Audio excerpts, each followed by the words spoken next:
The crankshaft is the axle that connects the engine to the propeller and powers it. Its weight, 220 tons. It's mounted in the lower part of the engine and moves with the help of 12 pressure pistons. First of all, the part is thoroughly oiled. The pressure pistons are connected later when the crankshaft's in place. This is genuine engineering. Almost 220 tons are waiting to be installed. This is done with the help of extraordinary cranes. So far, this is only half of the crankshaft.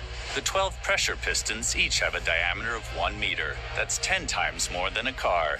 When running, they move 3.2 meters up and down.